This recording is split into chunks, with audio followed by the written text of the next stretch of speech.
Good morning, class ninth. We are doing the poem Rain on the Roof from your book Beehive. And in the previous class, I have described you the whole poem. Explanation is being done, had been done of this poem.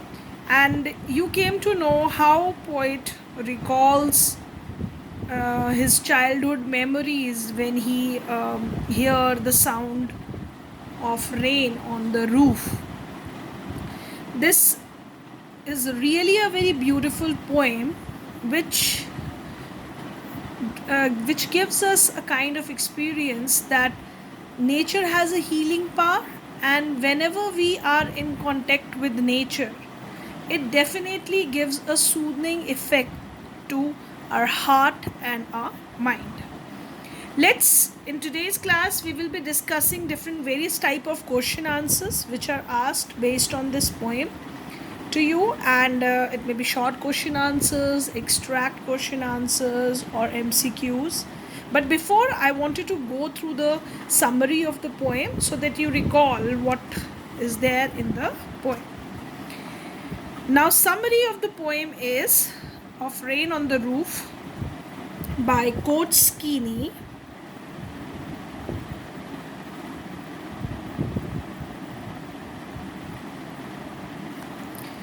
Now, in this poem, The Rain on the Roof, poet Coach Skeeny highlights the soothing and healing quality of nature, that how nature has the capacity to heal all our problems. It may be in the mind or maybe in the heart. It gives a very soothing effect to us. And then poet tells us what he feels when it rains, and as the rain fall on the roof of his house, it seems to him that it has healing power. And when he hears the rain falling on it, and he loves to be in the cozy bed, he feels very comfortable being in cozy bed. The poet says that it is pleasant experience to live and sleep comfortably in a cottage on a rainy night. Probably he loves to be in the rain in his cottage, hearing the sound of pitter patter on the roof, and he is lost in his childhood memories at that time. So the falling rain brings dreamy imaginations, and we start recollecting some soothing and pleasure giving memories. So when poet hears the sound of rain, this sound really makes him feel nostalgic. He is lost in his old childhood memories as his imagination started working. So the poet goes back to his childhood and he remembers his mother. He recalls his mother's loving looks when he and his sibling used to sleep. So he goes back to his childhood. He recalls the look of his mother, and they were lying in the bed, he recalls the loving look of his mother, how she used to love them, nurture them. So that he remembers.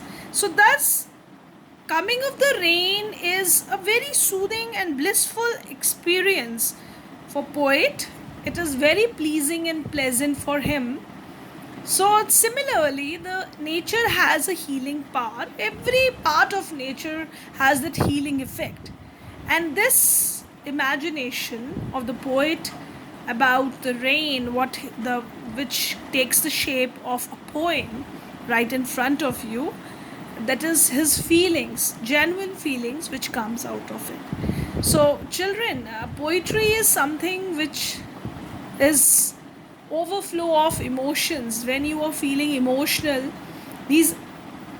when these emotions are overflown, you can write these things. And I appreciate my students to write small poetries when they feel something about whatever is there in the surrounding. It may be the people, it may be nature, it may be something else, whatever the daily things, routine things you observe, and that is required the insight towards those things. So that is what poetry is all about. Okay, now apart from this, today we are going to discuss question answers based on this chapter, this poem, sorry. Uh, this poem, Rain on the Roof.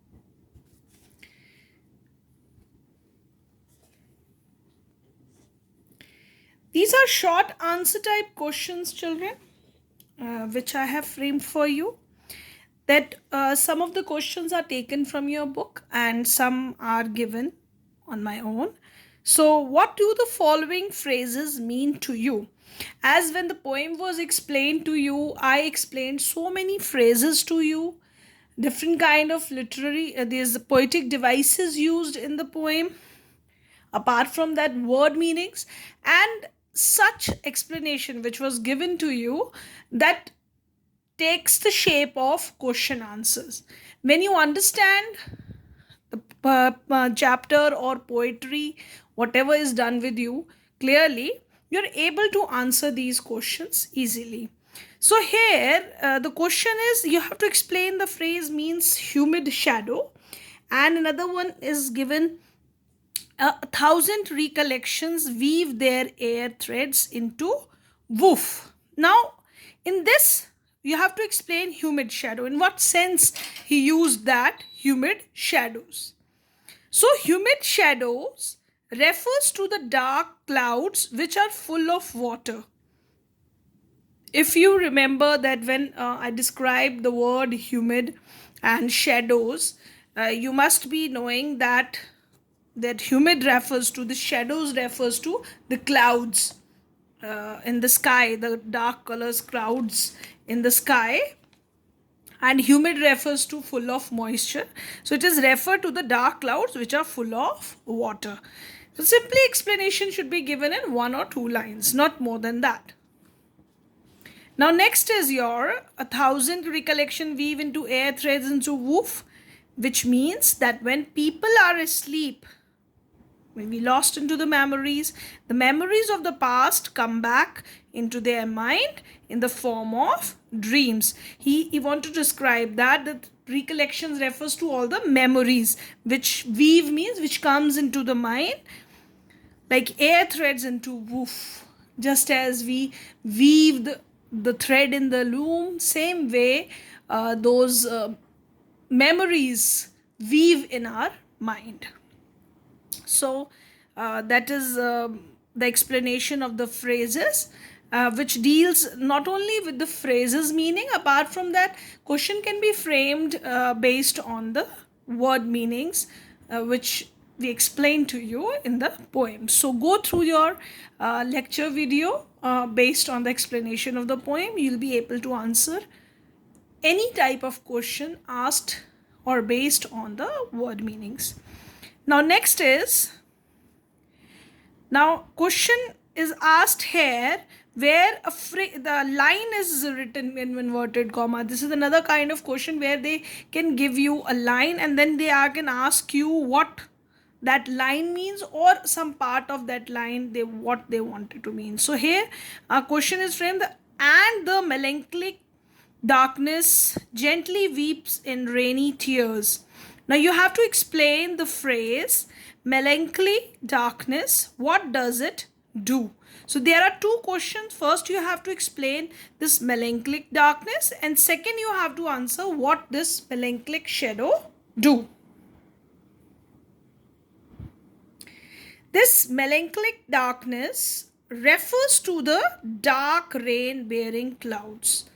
Now, this darkness, as you know, when the dark clouds are there in the sky, they are full of water, and that comparison is shown where the poet said it to be melancholic, sad, when you know that clouds, through clouds rain comes, and then he also compares that they are crying, the tears falling from the sky out of that sadness. So that's how he imagined the clouds.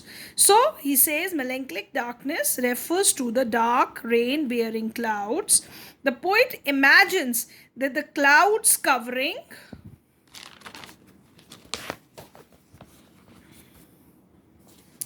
the sky are gloomy and depressed. He imagines that these clouds are sad, feeling sad, and they're feeling depressed because they are heavy and gray. And he imagines that clouds are weeping and their tears are falling down as raindrops. So you have explained all the answer in this. All the question is answered here very clearly what the poet wanted to explain through this words. Now, next is, what feeling does every tinkle on the shingle creates for the poet? Now you have to explain what kind of feeling the poet goes through when there was a rain on the roof. What kind of feelings he goes through.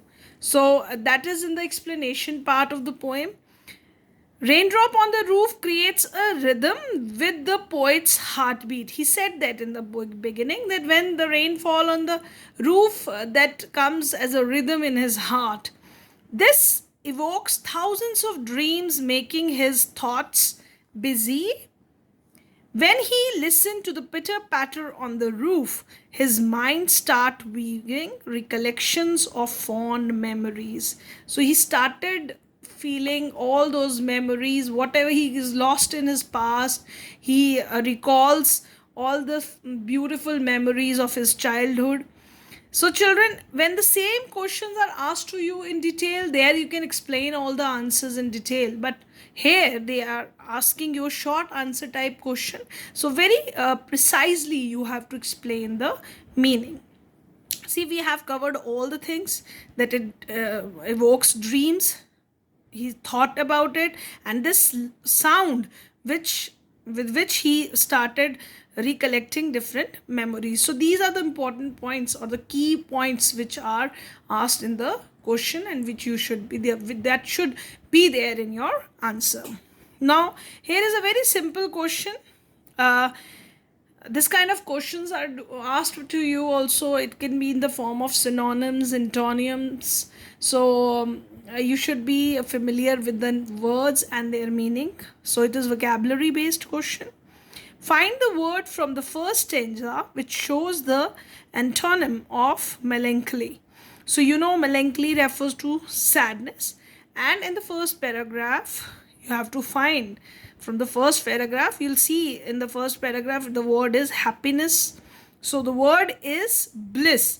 So antonym of melancholy is happiness, but happiness is not given in the first stanza. The word bliss is given. Bliss also refers to happiness. So you are going to point out the word which is given in the your poem, and you can even explain the meaning of it if you know the meaning very clearly. So bliss which means happiness, so which is antonym of melancholy. Similarly way they can ask you for synonym. If the word is given and you have to go for synonym, then you have to answer the word accordingly. Now children, let's move to extract questions.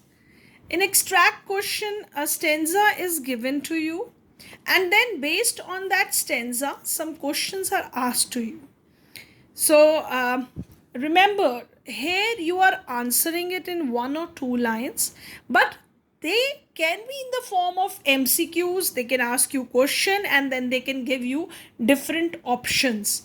So obviously right options would be clicked only when you know the right answer. So here I am just giving you the explanation the way you are going to answer your question. But this type of questions are asked to you in the form of MCQs also, where option of answers are given to you.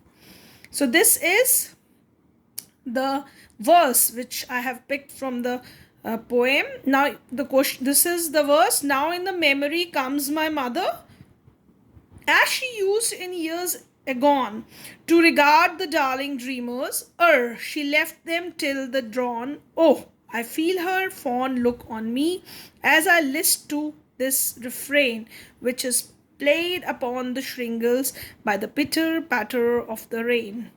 Now, the question is asked, what is poet doing at the moment? You know that when he was imagining all these things, he was lying in his bed and he was listening to the sound of rain. So simply you can answer the question. The poet is lying in the bed listening to the sound of rain. Now next question asked is, what is the memory that comes to the poet?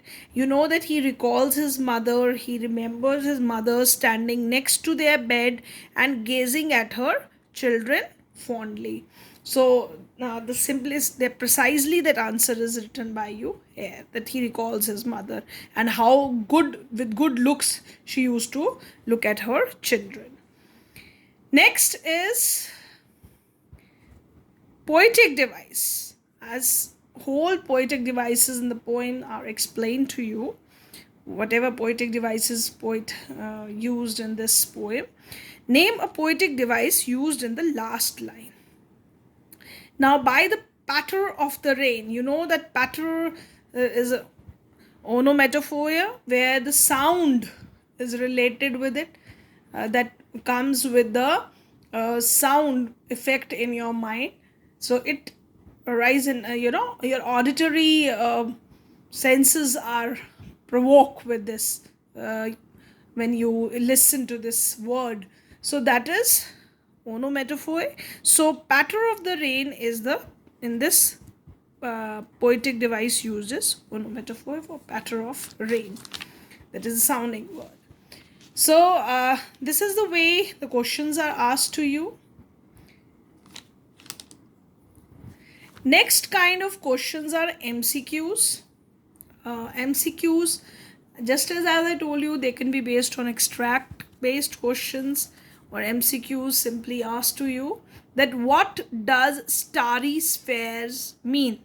So see, the options are given to you, A, B, C, D, which means places where stars are born, sky filled with stars, star groups in the sky, all of these.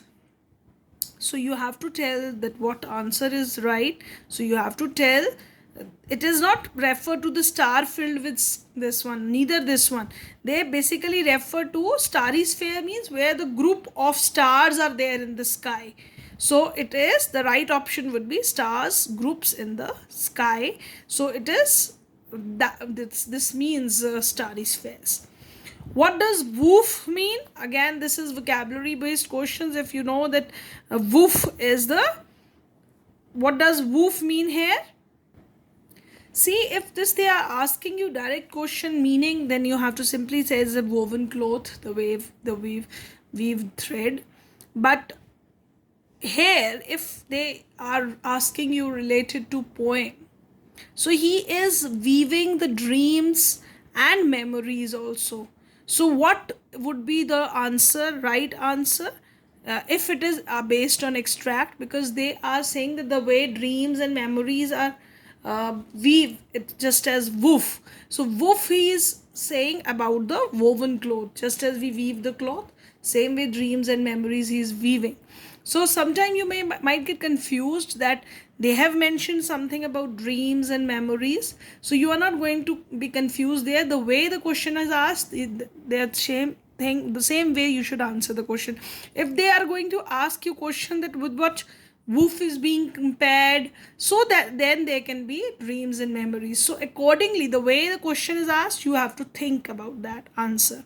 And sometimes the answers or options are very close by. So that you need to be very careful with that.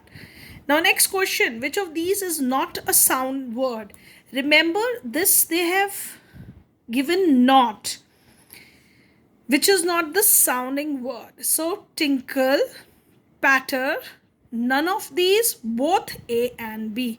You know that tinkle is also not a sound word. You have to find out not a sound word. So tinkle is a sound word, patter is sound word. So both A and B are is not a option. So this would be wrong, but none of these would be the answer, because tinkle is also a sounding word, patter is also a sounding word, and both AB is also sounding word. So which option would be correct? None of these. That means no answer is there which is matching with the question. Now what weeps in the rainy tears? You have to tell what weeps in rainy tears, whether it is poet, darkness, poet's mother, none of these. So in the poem it is described, he is referring to darkness, which is weeping, like tears, rainy tears. It is during the night time he described that it rained, and it looks as if it is weeping. This darkness is weeping with the sad atmosphere. So darkness is referred here. So this is how very close answers and very thinking order questions, high order thinking questions would be asked to you. Again, I'm pointing out, children, go through the poem explanation carefully, understand all the poetic devices, word meanings referred, even the phrases which are explained in your previous lecture.